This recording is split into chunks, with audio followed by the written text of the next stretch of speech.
Mga boss sa gustong sumuporta sa ating channel, mag-send na sa ating GCash number na nakalagay sa screen. Sa konting tulong nyo, pwede na natin maipagpatuloy ang daily upload natin. Maraming salamat po mga boss.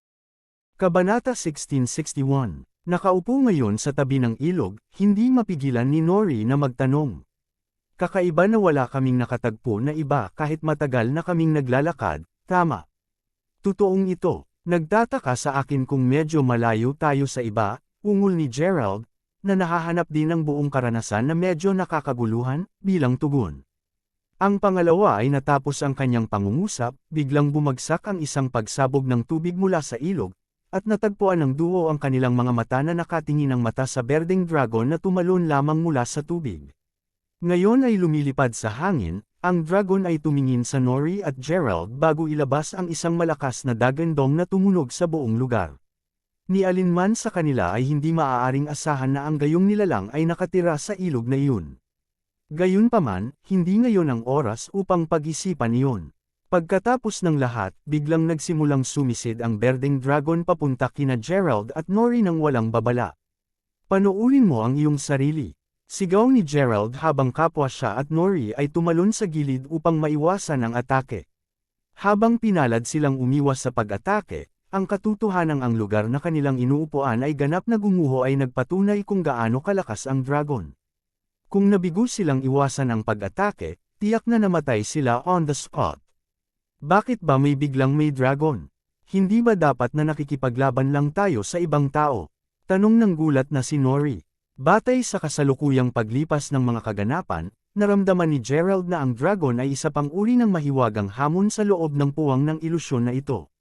Sa pag-iisip na iyon, pagkatapos ay sumigaw si Gerald, "Magtago ka muna, Nori. Haharapin ko ang dragon." Panipi. Kasunod nito, ipinatawag niya ang jade-infused blade at ginawang isang espada. Matapos higpitan ang kanyang paninindigan, nagsimulang mag-charge si Gerald papunta sa dragon. Para sa isang sandali, ang dragon ay halos lumitaw na nasa sabik habang nagsisimulang sumisid patungo kay Geraldine. Slaying Surge of Turmoil. Ungol ni Gerald habang ang kanyang aura blade ay sumiklab pula at lumipad patungo sa dragon, na tumusok dito mismo. Umuungal sa sakit, tinangka ng dragon na magpumilit sandali, hanggang sa maging kulay abo ang mga mata nito at bumagsak ang napakalaking katawan nito sa ilog. Sa pagpatay sa dragon ngayon, tinaas ni Gerald ang kilay nang makita niyang lumitaw ang dalawang nagniningning na mga item sa ibabaw ng ilog. Tumungo upang siyasatin ang mga ito, ang mga item ay tumigil sa pag-iilaw sa sandaling malapit na siya. Ang unang item ay isang kagandahan ng jade samantalang ang pangalawa ay lumitaw na isang itlog ng dragon. Matapos kunin para sa kanya ang dalawang item, bumalik si Gerald kay Nori.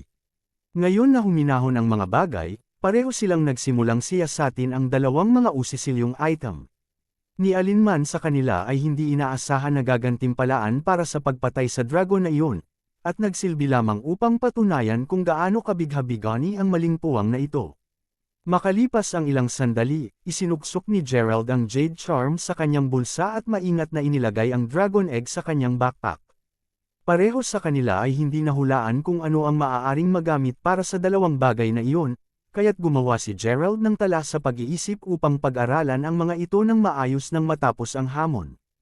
Anuman ang kaso, sigurado si Gerald na ang parehong mga item ay dapat na maging napakahalaga, alinman sa mga tuntunin ng paggamit o ang katunayan na maaari silang magtago ng mga lihim sa loob ng mga ito. Naputol ang pag-iisip ng tren ni Gerald nang bigla niyang marinig si Nori na nagtanong, "Pag-isipan mo ito, ano ang galaw na ginamit mo kanina? Napakalakas nito." Panipi. Naalala pa ni Nori kung gaano ang paghanga nang naramdaman niya nang makita niya ang pulang aura blade ni Gerald kanina. "Well, medyo diretsahan, wala rin akong ideya. Ito lang ang uri ng nangyari." Sagot ni Gerald habang nagkibit balikat. Hindi siya namumula nang sinabi niya iyon. Pagkatapos ng lahat, ang isa na nauna nang naglunsad ng pag-atake ay ang jade-infused blade. Sa pag-iisip na iyon, ipinaliwanag nito kung bakit hindi nasagot ni Gerald ang tanong ni Nori. Kabanata 1662. Anuman, pareho sa kanila ay nakapak at umalis sa tabi ng ilog. Halos 10 minuto ang lumipas nang pareho nilang marinig ang sagupaan ng isang mabangis na labanan. Paglingon kay Gerald, sinabi ni Nori pagkatapos, lumilitaw na mayroong matinding away na nangyayari sa harap. Bilasan natin at tingnan. Panipi, sumang-ayon si Gerald sa sinabi ni Nori. Pagkatapos ng lahat, kung ang mga mandirigma ay napatay na, pagkatapos ay tiyak na mayroong isang pagkakataon na pareho silang maaaring makakuha ng isang bagay ng walang anumang pagsisikap. Ano pa, kung ang mga mandirigma ay nakakakuha ng isang bagay na partikular na mapanganib, si Gerald at Nori ay maaaring palaging hakbang sa sandaling sila ay inilabas. Sa pag-iisip na iyon, pareho silang matulin na nagpatuloy bago maingat na itinago ang kanilang sarili sa likod ng isang malaking bato. Nakatingin sa unahan ng maliit na kagubatan sa harap nila, kapwa sila sinalubong ng paningin ng maraming mga itim na nakasuot na lalaki na umaatake sa isang kabataan na may puting damit. Dahil ang mga bahagi ng balikat ng kanyang mga damit ay tininapula, makatarungang ipalagay na siya ay nasugatan doon. Sa kabila ng kanyang mga pinsala at napakalubhang bilang, ang kabataan ay nagpupuyat pa rin ng pagbabantay. Kahit na, alam talaga ni Gerald na ang kabataan ay nakikipaglaban sa isang naluluji na labanan. Pagkatapos ay muli, bakit napilit ang 4 na taong iyon na ibaba siya? Mayroong isang dahilan para sa kanilang mga aksyon. Ang 4 na lalaking iyon ay malinaw na nananakot sa mahirap na kabataan, Gerald. Humakbang tayo at bigyan siya ng kamay. Pagmamaktol ni Nori habang nakatingin sa kalagayan ng may sama ng paningin na mga mata. Siyempre, walang nakita si Gerald na isyu tungkol doon. Ito ay isang kabutihan na gampanan ng puting kabalyero kung tutuusin. Samantala, sa kagubatan mismo, ang isa sa mga itim na nakasuot na kalalakihan ay natagpuan na siya ay nanunuya. Halika sa Zelig. Itigil ang paglalaro ng napakahirap upang makuha at ibigay sa amin ang iyong banal na bato. Panipi, sa ibabaw ng aking patay na katawan. Kinutya ni Zelig bilang tugon, malinaw na mayroon pa ring kaunting laban na naiwan sa kanya. Kung pipilitin mo, galit na lalaki habang sinenyasan ang 3 na sabay na umatake kay Zelig. Ilang segundo bago mahit si Zelig, biglang nilamon ng isang sinag ng gininto ang ilaw si Zelig, na ikinagulat ng iba pang 4 na kalalakihan na sapat upang pansamantalang umatras. Kasunod nito, maririnig ang bahagyang kalawang, at ang susunod na alam ng lahat, 2 tao na ang nakabantay sa harap ni Zelig. Napakakontrabida para sa inyong 4 na kumuha ng isang solong tao. Pangungot siya ni Gerald habang nakatitig sa 4 na taong may kasuklam-suklam na mga mata. Narinig iyon, lahat silang 4 ay nagpalitan ng palitan ng sulyap sa bawat isa. Hindi nila inaasahan na makagambales sa kalagitnaan ng ginagawa nila. Makalipas ang ilang sandali, kung ano ang tila pinuno ng grupo pagkatapos ay sinama ng tingin si Gerald bago binalaan, tingnan mo, kaibigan. Talunin ito at iwanan kami sa aming mga gawain. Kung hindi man, huwag mo akong sisihin sa pagpatay din sa iyo. Ha, gusto kong makita. Kang subukan. Gantimpala ni Gerald nang biglang nagsimulang kumislap nang pumatay ang kanyang mga mata. Bago pa man makasagot ang sinumang nakaitim na lalaki ay itinapon ni Gerald ang 2 lihim na diskarte sa talismans, na kanina pa niya itinago sa loob ng kanyang manggas, papunta sa mga lalaki. Lumalabas na masunog ilang pulgada lamang ang layo mula sa mga target ng anteng-anteng. Ang duo na inatake ni Gerald ay natagpuan ng kanilang sarili na nilamon ng apoy bago pa sila makapag-react. At tulad nito, ang 2 itim na nakasuot na mga lalaki ay sinunog hanggang sa mamatay. Panipi tuldok. Ano? Sigaw ng 2 natitirang lalaki, pansamantalang hindi maproseso kung ano ang nangyari. Mabilis na pag-snap palabas nito, ang gulat na pinuno ng grupong iyon pagkatapos ay sumigaw, ikaw. Ikaw ay isang talisman, master, upang isipin na talagang makakabangga nila ang isang talisman master dito ng lahat ng mga lugar.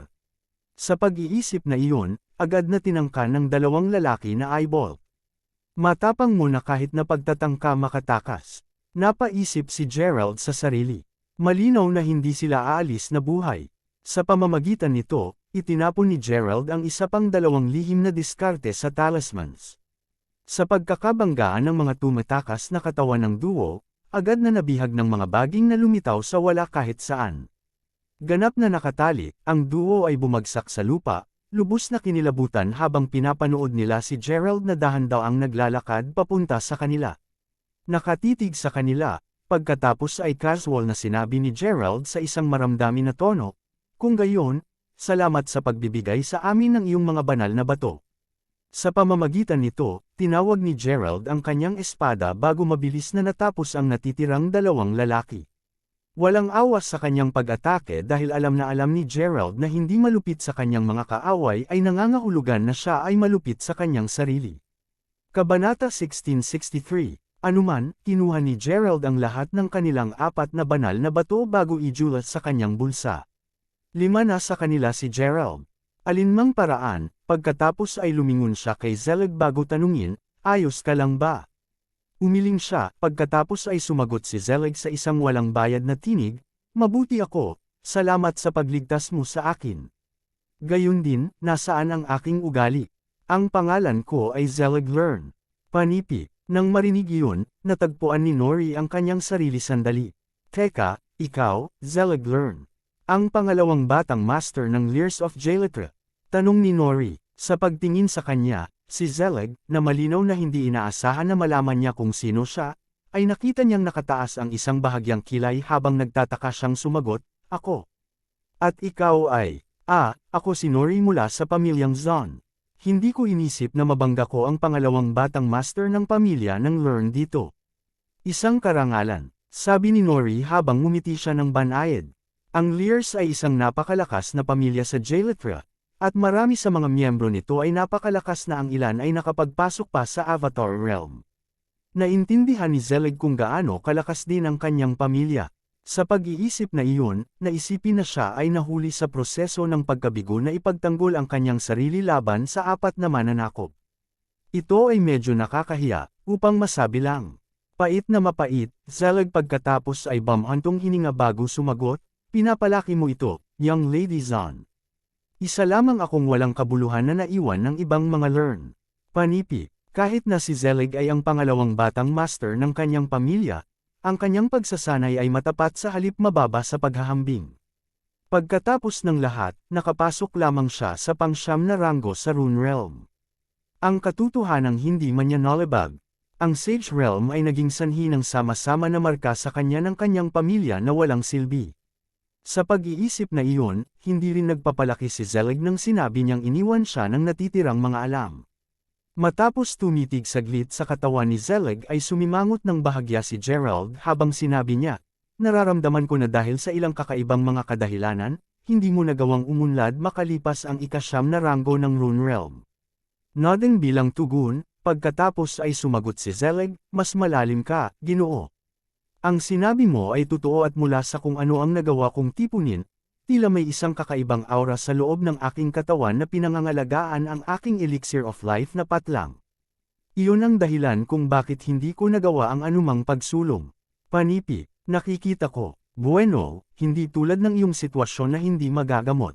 Hindi ka pa nakakagamit ng mga tamang pamamaraan upang maayos itong harapin."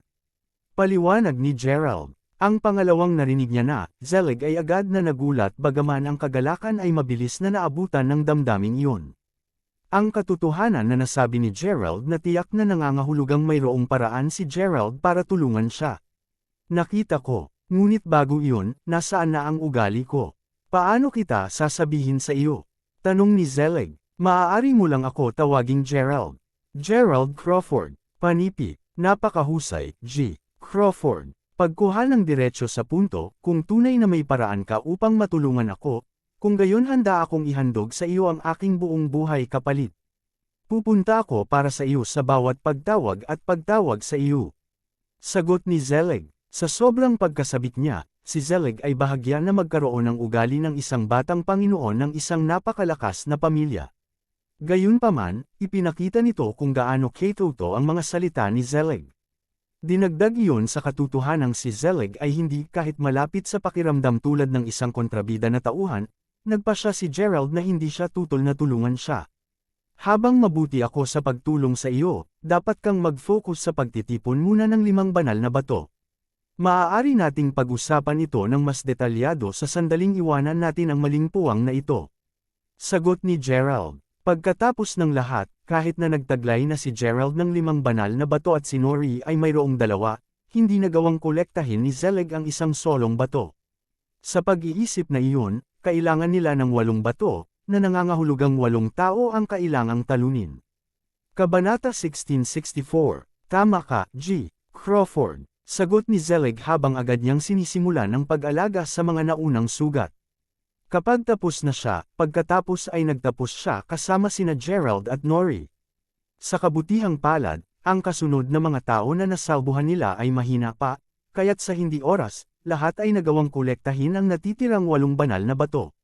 Sa tapos na, mabilis silang bumalik sa exit upang mapatunayan ang kanilang sarili. Kapag matagumpay na nagawa iyon, iniwan nila ang ilusyon sa puwang. Pagbalik sa totoong mundo, binigyan sila ng bawat isa ng isang kahoy na token. Ang mga token ay patunay na naipasa nila ang hamon at nagsilbing pass, ng mga uri na nagbigay sa kanila ng pagpasok sa Laycom Continent. Naturally, nangangahulugan ito na ang mga taong hindi nagmamay-ari ng mga kahoy na token ay hindi papayagan na mag-access sa iba pang mundo. Anuman, dahil naghihintay sila na pumasok sa Laycom Continent ng medyo matagal na ngayon, ang trio noon, sa halip ay walang pasensya, ay dumaan sa paunang portal. Pinagtatanggol ang kanilang mga mata mula sa maliliwanag na sinag ng puting ilaw, kalaunan ay napunta sila sa Laycom Continent ng walang hadlang. Dahil ito ang kauna-unahang pagkakataon ni Gerald dito, siya ay saglit na natigilan. Nang kung gaano kaganda ang lugar na ito, hindi lamang ang lahat ay mukhang kamangha-mangha, ngunit ang buong lugar ay tila na puno din ng mga lumulutang na kontinente. Hindi alintana, natagpuan ito ni Gerald na kumalas mula rito nang bigla niyang marinig ang isang taong nanunuya, well. Kung hindi ito ang Young Master Learn.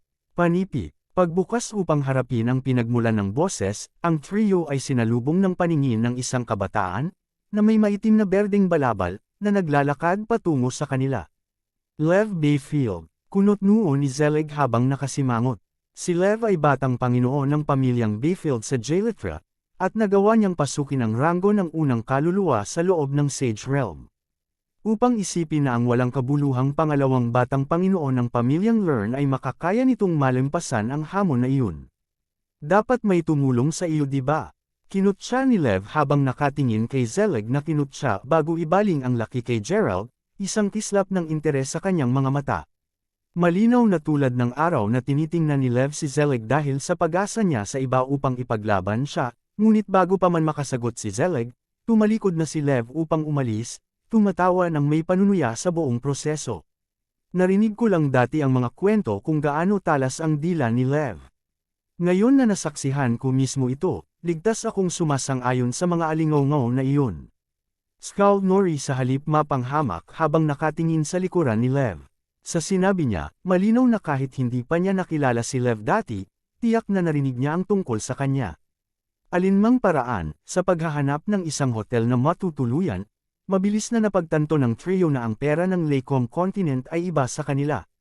Dahil hindi nila magagamit ang lupa o pera ni Jaletra dito, alam nilang tatlo na kailangan nilang magsimulang mag-isip ng mga paraan upang makakuha ng pera. Matapos magtanong sa paligid, nalaman nila na ang mga gintong barya ang pangunahing anyo ng pera dito. Napagtanto din nila na mayroong isang tanyag na bahay sa subasta na pinangalan ng Orem Auction House. Iyon ay tiyak na magiging kanilang pinakamahusay na kuha ng mabilis na pagkuha ng pera ng dayuhang lupa na ito. Sa pamamagitan nito, mabilis na tumungo ang tatlong tao sa auction house. Pagdating, napagtanto ng trio na halos lahat ng sumusubok na magsubasta ng mga bagay doon ay nagmula sa Jaletra. Sa pag-iisip na iyon, ang karamihan ng tao ay napakalaking, upang masabi lang.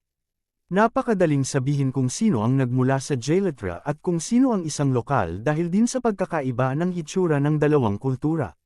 Kung hindi pa yun sapat, marami sa mga residente ng Laycom Continent ay lumitaw na nagdamdam sa mga mula sa Jaletra. Kabanata 1665. Anuman, pagkatapos maghintay ng kaunting sandali, sa wakas ay nakuha ni Gerald at ng dalawa pa ang kanilang pagkakataon na ibunyag ang kanilang auction item sa appraiser. Nang isiwalat sa kanya ang Jade Alindog, pinanood ng trio ang mga mata ng appraiser na pansamantalang nanlaki sa pagkabigla. Matapos itong maingat na mapagmasdan ng ilang sandali, sinabi ng appraiser, "Sumama ka sa akin. Lahat kayong tatlo." Panipi. Narinig iyon, sinundan siya ng trio ng mas malalim sa Orem. Auction house. Pagdating sa loob, hindi nagtagal ay sinalubong sila ng paningin ng isang matandang lalaki na may isang gintong korona sa ulo.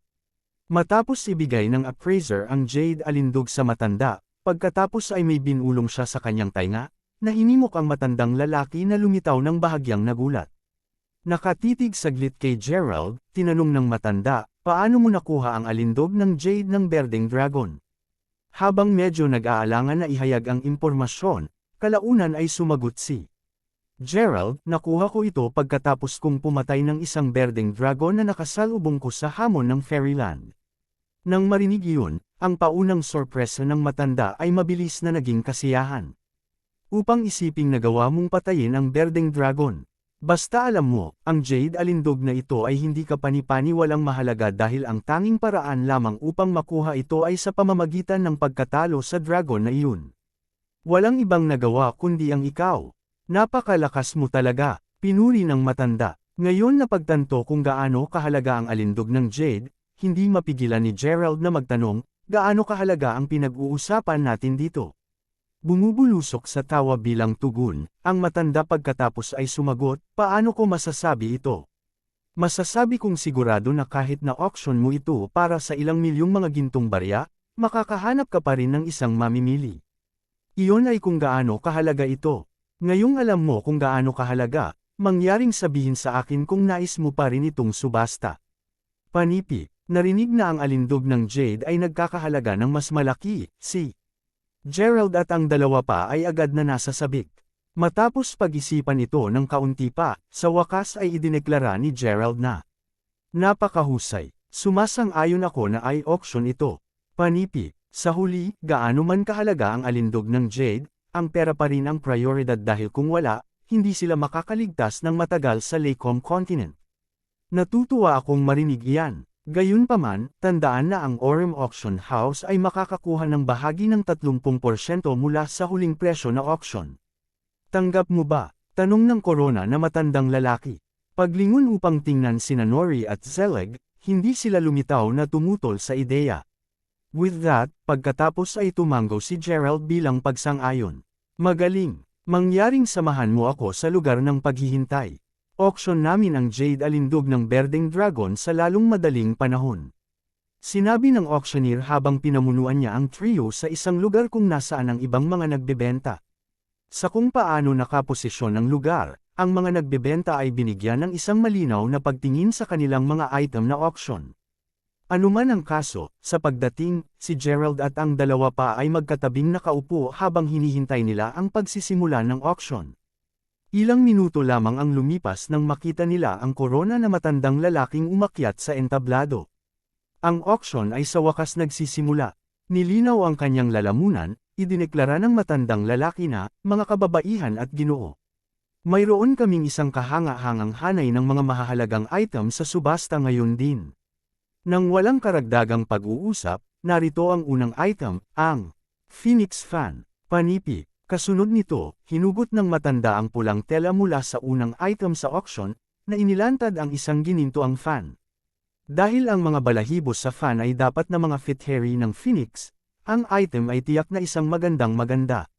Kabanata 1666, sisimulan natin ang bid sa 100,000 mga gintong barya. Bilang paalala, ang pagtaas ng bawat bid ay kailangang lumampas sa 50,000 mga gintong barya. Paliwanag ng nakoronahang matanda, ngayon na opisyal na nagsimula ang proseso ng pagbid, agad na nag-ulo ang karamihan. 200,000 mga gintong barya, sigaw ng isang mayamang mukhang lalaki. Dahil nadagdagan niya ang bid ng 100,000 mga gintong barya mula mismo sa paniki, makatarungang ipalagay na siya ay maruming mayaman. Gayunpaman, pagkaraan nito, isang taong mataba, na nakaupo sa tapat ng nakaraang tumawad, ay tumayo bago sumigaw, 300,000 mga gintong barya. Sa totoo lang, naramdaman ni Gerald at ng dalawa pa na ang dating hand fan ay hindi gaanong sulit. Kahit na, sino sila upang hatulan? Ang mga taong ito ay maruming mayaman, kaya't maaari nilang gawin ang anumang nais nila sa kanilang pera. Sa paglaon, naibenta ang hand fan, sa negosyanteng bago pa nagsimula ang bid, para sa isang matinding 600,000 mga gintong barya. Kasunod nito, umabot ng halos 2 oras para ma-auction ang susunod na 2 item. Dahil ang pampaganda ng Berdeng Dragon ni Gerald ay ang pang-apat at huling item na na-auction para sa araw na iyon, ang trio ay kailangang matiyagang maghintay sa buong proseso ng pagbid. Ngayon na ang aakalawang huling item ay na-auction, lahat silang tatlo ay agad na nagsimulang tumutuon muli sa auction habang tinanggal ng korona ang matandang tela na sumasaklaw sa alindog ng jade ni Gerald. Nilinaw ang kanyang lalamunan, pagkatapos ay idineklara ng matanda, para sa aming huling item para sa araw na ito, mayroon kaming jade alindog ng Berdeng Dragon. Sigurado akong hindi ko na kailangan pang i-detalye kung gaano kakaunti ang kayamanan na ito.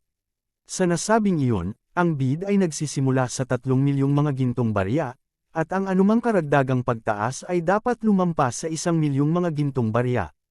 Nang walang karagdagang pagtatalo, hayaan ang pagsisimula ng pagbid. Panipi. Ang pangalawa ay natapos ang kanyang pangungusap, may agad na sumigaw, 5 milyong gintong barya. Isuko muna, nagbabayad ako ng 6 na milyong mga gintong barya.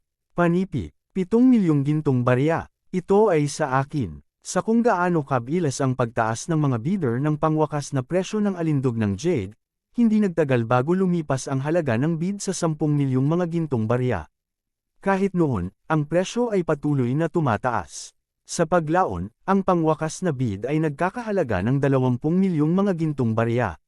Sa puntong iyon, ang karamihan ng tao ay tumahimik, at walang nang ahas na dagdagan pa ang labis na halaga ng bid.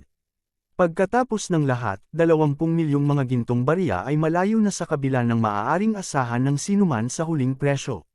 Sa pag-iisip na iyon, ang putong na matandang lalaki ay pagkatapos ay nagmula sa plataporma bago tumingin sa pangwakas na bidder, isang binata na nakasuot ng damit na mukhang harian na nakaupo sa pinakaharap na hilera at ipinahayag, si Prince Severin ay nagbid ng 20 milyon gintong barya. Kahit na may ibang nagnanais na makipagkumpetensya laban doon, napagpasyahan kong si Prince Severin ang magiging karapat-dapat na may-ari ng alindog ng jade. Sa nasabing iyon, binabati kita, Prinsipe Severin. Ang jade alindog ng Berdeng Dragon ay iyon na ngayon. Panipi, dahil si Prinsipe Severin ay prinsipe ng pamilya ng Lacom Continent, ang halagang iyon ay wala sa kanya. Gayunpaman, sa trio, para silang tumama sa jackpot. Si Nori mismo ay labis na nasasabik na hindi niya mapigilan ang sarili na bulalas, by God. 20 milyong mga gintong barya. Tiyak na napayaman ka sa oras na ito, Gerald. Panipi, si Gerald mismo ay hindi inaasahan ang jade anteng-anteng na makakuha ng isang napakataas na presyo. Kung ang kagandahan ng jade ng Berdeng Dragon na nag-iisa ay maibebenta para sa dami nito, kung gayon ang itlog ng dragon ay tiyak na magbebenta ng bilyon-bilyon, tama. Sa kabila ng pag-iisip, ayaw talaga ni Gerald na malaman ng iba na mayroon na siya ng itlog. Bukod, hindi na parang mahirap na siya sa mga banyagang lupain na ito. Anuman, kaagad matapos ang auction, pinanood ng trio ang utong na may korona na inatasan ang kanyang mga tauhan na magdala ng 3 malalaking dibdib na puno ng mga gintong barya. Bagaman siya ay labis na mayaman sa lupa, si Gerald mismo ay hindi pa nakakakita ng maraming mga gintong barya ng sabay-sabay. Dahil dito, lahat silang tatlo ay napansin ng ilang sandali sa kanilang nakita. Kabanata 1667. Maya-maya ay nag-snap palabas nito, pagkatapos ay lumingon si Nori kay Gerald bago magtanong, iyon ay, medyo marami. Paano natin dadalhin ang lahat sa paligid nito, Gerald? Panipi, kahit na ito ay totoo na mayroong 3 mga dibdib at ang trio ay maaaring teknikal na magdala ng bawat isa, ito ay magiging labis na abala sa pangmatagalan. Ano pa, kapag nakita ng mga tao ang lahat ng ginto na iyon, tiyak na matutuksuhin silang nakawan sila.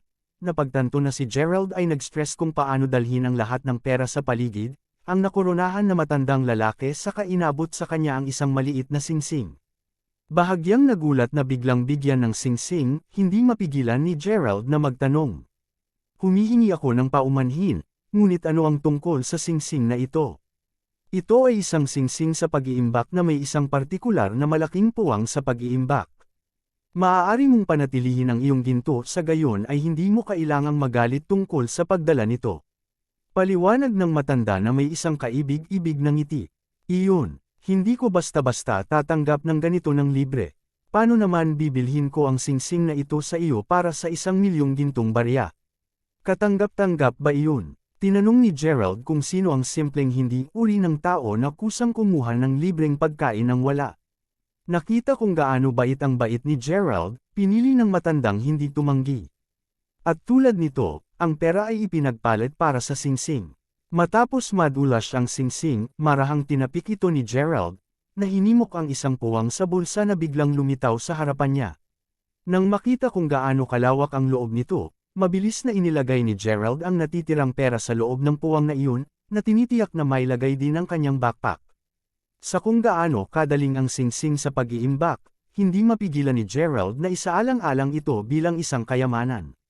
Hindi alintana, ngayong nalutas na ang isyong iyon, aalis pa lamang si Gerald kina Nori at Zelig nang biglang tumawag ang matanda, mangyaring maghintay muna sandali. May isang taong nais na makilala ka. Panipi. Narinig iyon, agad na tuliro ang trio. Kung sabagay, nakarating lang sila sa Laycom Continent. Sino sa mundo ang maaaring may nais na makilala sila? Ngayon na nakuha niya ang kanilang pansin, dinala sila ng matanda sa isang silid ng panauhin sa likuran. Pagdating, nagulat sila nang makita na ang isa na nais na makipagkita sa kanila ay walang iba kundi si Prinsipe Severin. Ang pagiging mamimili ng alindog ng Jade ng Berdeng Dragon, masigasig si Prince Severin na makilala ang taong na isaalang-alang ang pagbebenta ng mahalagang kayamanan. Alinmang paraan, ngayon na narito na sila, ang matandang lalaki ay gumalang na gumalang sa harap ng prinsipe bago sabihin, "Lady at gents, ang binata na ito ay pinangalanan ng Prince Severin, at siya ay nagmula sa maharlikang pamilya ng Laycom Continent. Siya rin ang bumili ng Jade Charms ng Berdeng Dragon." Panipi. Narinig iyon, hindi mapigilan ni Gerald na tumingin ng saglit sa prinsipe. Bagaman hindi niya talaga alam kung paano batiin ang isang prinsipe, sigurado si Gerald na dapat siyang magalang. Sa pag-iisip na iyon, binati ni Gerald ang, "Isang karangalan na makilala ka, Prinsipe Severin." Nakatitig sa likod ni Gerald na may isang nakatingin na tingin, ang prinsipe ay pagkatapos ay sumagot. "Ikaw ang nagbebenta ng alindog ng Jade, tama?"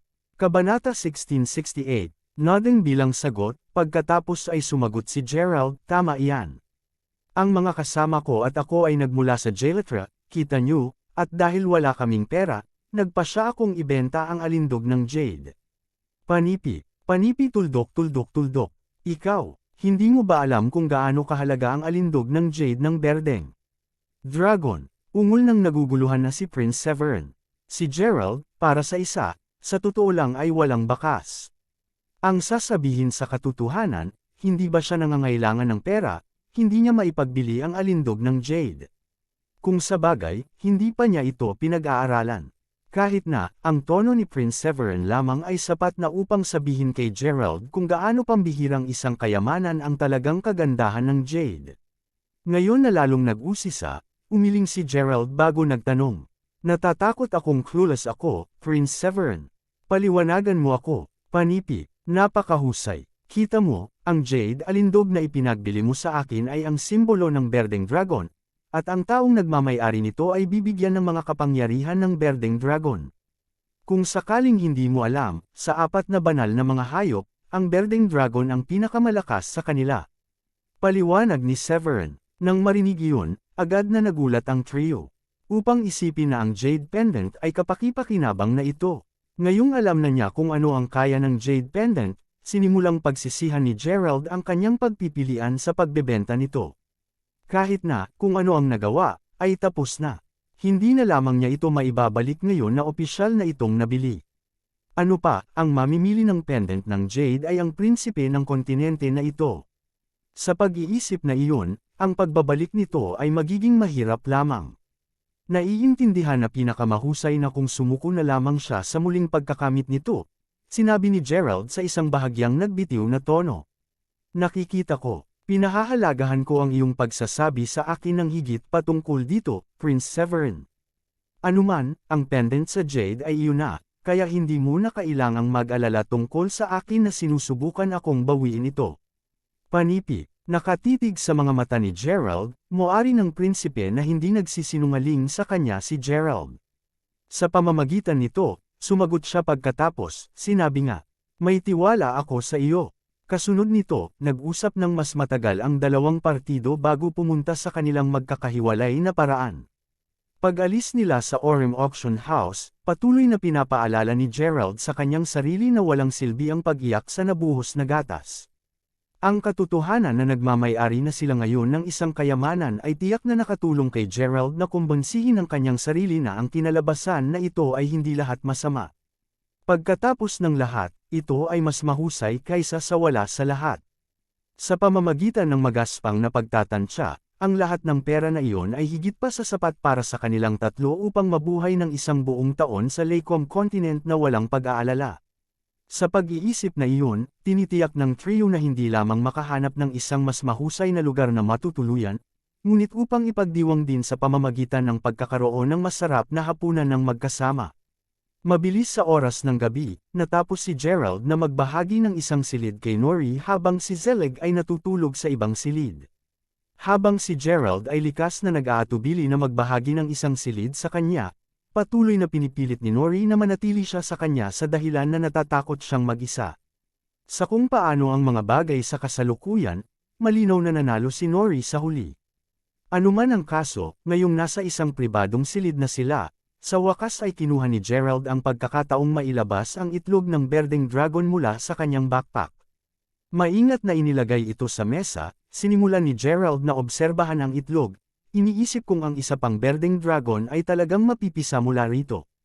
Paglalakad papunta sa tagiliran ni Gerald, umupo si Nori sa tabi niya. Sa pagtingin sa itlog gamit ang kanyang sariling usisero, nahanap niya ang sarili na nagtatanong. Sa palagay mo may isa pang berdeng dragon ang mapiputok dito? Posible. Kahit na ganoon ang kaso, hindi namin talaga alam kung kailan ito mapipisa pa rin, mahinahon na tugon ni Gerald. Ang pangalawa ay natapos ang kanyang pangungusap, subalit, isang malutong na basag ay maaaring marinig mula sa itlog. Nakatitig ang mata habang ang maliliit na bitek ay nagsimulang tumakbo sa dragon egg, sina Gerald at Nori ay pansamantalang naiwang walang imik nang ang isang berdeng dragon ay tuluyan ng sumilip mula sa loob ng basag na itlog ngayon. Sa mga mata na kasing laki ng hinlalaki ni Gerald, ang sanggol na dragon ay simpleng nakatingin pabalik kina Gerald at Nori hanggang sa tuluyan nang makawala si Nori dito. Sa ganda nito, kaakit-akit kaagad si Nori at natagpuan niya ang kanyang sarili na nagsusumigaw, ito ay isang kaibig-ibig na berdeng-berdeng dragon. Kabanata 1669. Nang malapit na lang niya itong hawakan, gayunpaman, agad na tumugon ang sanggol na dragon na may isang maliit na ugong. Kahit na ang maliit na dragon ay nagdadala pa ng dalawang maliliit nitong pangil, ang mga pagkilos nito ay lalo lamang natunaw ang puso ni Nori. Oh, masama ka ba sa akin kahit na napakabait ko sa iyo, maliit na fella? Kinusot si Nori sa isang mapaglarong tono. Mukhang naiintindihan na ito ay pinagagalitan, ang sanggol na dragon ay mabilis na kumulat sa isang bola. Nang makita iyon, hindi mapigilan ni Gerald na mapangiti. Inabot ang kanyang braso, tinaas ni Gerald ang batang dragon bago ilagay ito sa kanyang palad. Taliwas sa paunang reaksyon nito kay Nori, lumitaw ang tiwala ng buong buo kay Gerald, at ito ay napatunayan ng kung gaano ito panatailang hadhad sa pisngi nito sa kanyang palad. Nang makita kung gaano kakomportable ang dragon sa paligid ni Gerald, idinagdag ni Nori sa isang masayang tono, mukhang malaki ang tiwala sa iyo ng maliit na fella. Ni hindi ito nagtangkang maging masama sa iyo noong una mong hinawakan ito. Panipi, ang totoo, ang sanggol ay kumikilos lamang sa ganitong paraan dahil pamilyar ito sa bango ni Gerald. Pagkatapos ng lahat, dinala niya ang itlog sa buong oras na ito. Sa pag-iisip na iyon, natural lamang na mas pinagkakatiwalaan ng dragon si Gerald. Anuman, nagpatuloy ang dalawa upang maglaro kasama ang sanggol na dragon hanggang gabi. Sa puntong iyon, ang batang dragon ay nakilala na niya ang sarili kay Nori, kaya't hindi na niya ito nakita bilang isang kaaway. Sa tuwa ni Nori, handa pa rin itong hayaang hawakan siya. Sa paglaon, ang tatlo pagkatapos ay tumungo sa kama. Pagdating ng umaga, si Gerald at Nori ay biglang gin-isang ng hisses ng sanggol na dragon. Pagkakita na ito ay patuloy na sumisitsit habang lumulukso sa itaas ng kanilang mga katawan, mabilis na napagtanto ni Nori kung ano ang nasa itaas, na hinimok siyang sabihin. Sa tingin ko gutom ito, Gerald. Habang mayroon silang isang misteryo na nalutas, isa pa ang agad na nakaposisyon. Ano ang dapat nilang pakainin nito? Para sa lahat ng kanilang alam, ang mga dragon ay maaaring may iba't ibang mga jeta kumpara sa mga tao. Hindi sigurado kung saan magsisimula pa, inilagay ni Gerald ang dragon sa singsing ng imbakan bago umalis sa hotel kasama sina Nori at Zelig sa paghahanap ng pagkain. Maya-maya, nakahanap sila ng isang restoran at tiniyak nilang mag-order ng lahat ng mga masasarap na amoy na pagkain. Sa sandaling dumating ang pagkain, isinuksok ni Gerald ang ilang mga karne sa storage ring, inaasahan na magustuhan ito ng dragon. Sa kanyang pagkadismaya, ang ginawa lamang nito ay nakalapag sa tiyan nito. Bahagya itong nagkaroon ng interes sa pagkaing inilaan ni Gerald. Hindi ito kumakain ng karne. Kung gayon ano ang kinakain nito? Bamulong sa naguguluhan na si Gerald. Ano man ang kaso, napagpasyahan ni Gerald na mas makabubuti kung pinakain muna ng trio ang kanilang sarili bago mag-alala tungkol sa batang dragon. Matapos ang kanilang pagkain ay natapos, ang trio pagkatapos ay nagpatuloy sa paglalakad sa paligid, umaasa na makakahanap sila kahit papaano ng isang bagay na nais kumain ng sanggol na berdeng dragon. Habang dumadaan sila sa isang nakamamanghang mukhang manor, biglang lumitaw ang sanggol na dragon na lumakas sa loob ng storage ring. Natagpuan ang reaksyon nito na kakaiba, pagkatapos ay pinakawalan ito ni Gerald mula sa bulsa na puwang upang makita kung ano ang nasa itaas. Ang pangalawa ay napalaya ito, gayunpaman, ang dragon ay lumusat patungo sa manor, na lumilitaw na iginuhit ng isang bagay sa loob.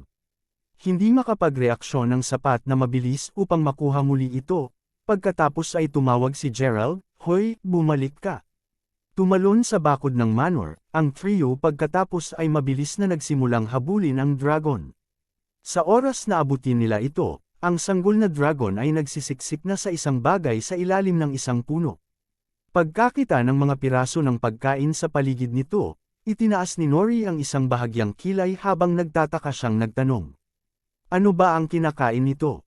Ang tatlo sa kanila ay pantay na nagtataka dahil ang dragon ay tila kumakain ng labis kahit na halos wala itong interes sa karne na pinakain ni Gerald kanina.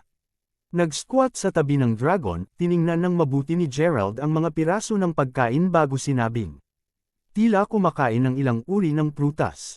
Dahil gusto nito ng sobra, makatarungan na ipalagay na ang kinakain nito ay ang hari ng prutas. Panipi, Kabanata 1670. Sa pagbawas na iyon, lahat silang tatlo ay nakatingala sa itaas, at sa kanilang pagkamangha, nakita nila ang hindi mabilang na mga prutas na naglalabas ng nakasisilaw na rosas na mga glow na tumutubo sa puno. Diyos ko, ang mga prutas ay mukhang napakaganda at makatas. Anong uri ng prutas iyon? Bulalas ni Nori sa kanyang pagkamangha.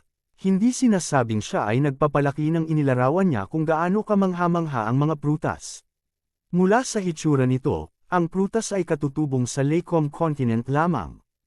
Nang pumili ng isa sa mga prutas, agad na maramdaman ni Gerald ang isang kakaibang lakas na nilalabas mula rito. Paano misteryoso? Tuldok, tuldok, tuldok. Halos isang segundo lang ang lumipas, nagulat ang trio sa kanilang pagkamangha ng may dalawang babae, bawat isa ay may suot na mahabang puting balabal, na may puting mga pakpak na lumalagong sa kanilang likuran ay biglang bumaba mula sa langit. Sino kayong mga tao? Gaano kakatapangan na magpasok dito at magnakaw ng aming banal na prutas? Sigaw ng isa sa mga babae habang galit na tinuro si Gerald. Malakas ang mga babaeng ito, Kuya Gerald. Binalaan si Zelig nang makita kung gaano kakaiba ang dalawang babae. Mula sa kung ano ang masasabi niya, nakapasok man lang sila sa ika-4 na antas ng kaluluwa sa Sage Realm. Paumanhin, ngunit hindi namin sinasadya na sumakay ng kusa. Paliwanag ni Gerald, sinusubukang i-decalculate ang sitwasyon. Quit your tree *P. Sinasabi mo yan kahit may prutas ka sa kamay. Tinuturo ko sa iyo ang mga magnanakaw ng isang mahusay na aralin kung ito ang huling bagay na ginagawa ko. Sinimanggutan ang iba pang curvier na babae. Natapos ang pangalawang pangungusap, pareho silang nag-charge kay Gerald at sa mga kaibigan. Ako na ang bahala sa kanila. Umalis muna kayong dalawa, utos ni Gerald. Hindi tungkol sa sasabihin na hindi iyon, pagkatapos ay nagtali sina Nori at Zelig habang tinawag ni Gerald ang kanyang talam upang makuha ang dalawang kababaihan. Kahit na ang duo ay pumasok sa 4th soul rank sa Sage Realm, hindi pa rin nila kayang kunin si Gerald. Habang ang duo ay pinadalhan ng paglipad pabalik ng isang shockwave mula sa aura blade ni Gerald, hindi nila mapigil ang tumingin sa isa't isa, pakiramdam na bahagyang napaatras. Ni alinman sa kanila ay hindi inaasahan para kay Gerald na magkaroon ng ganun kakilakilabot na kapangyarihan. Hindi man sila ang katugma niya kahit na nagtutulungan. Talagang nabunggo sila sa isang matigas na kalaban sa oras na ito. Bago muling mag-clash ang dalawang partido, isang agos ng ilaw ang biglang sumabog sa pagitan mismo nila, na hinihimok ang trio na umalis. Sa sandaling nawala ang ilaw na nakakabulag, nakita ni Gerald na ang humakbang ay isang babaeng may korona na nagkakaloob ng isang balabal na may mala-phoenix na mga pattern. Itigil na, kayong lahat. Utos ng babaeng nakoronahan sa kalmadong boses. Lord Mage. Sigaw ng kapwa mga kababaihan sa mga paggalang na tono habang mabilis silang umatras ng ilang hakbang bago lumuhad sa harapan niya. Nang makita iyon, hindi naramdaman ni Gerald na kailangan ding magpatuloy sa pakikipaglaban. Anuman ang kaso, sumagot ang nakoronahang babae pagkatapos. Pareho kayong maaaring umalis ngayon. Hawak ko ang natitira. Panipi. Nang marinig iyon, tumayo ang duo at umalis. Ngayong wala na sila, ang babaeng nakoronahan pagkatapos ay lumingon upang tumingin kay Gerald bago tanungin, ang batang berdeng dragon. Iyo ba ito? Narinig iyon, lumingon si Gerald upang tumingin sa dragon, na nakatikim na ng isa pang prutas, bago tumingin sa nakoronahan na babae at sinabing, ito nga, at upang maging prangka, wala akong ideya kung bakit interesado ito sa prutas na iyon. Panipi.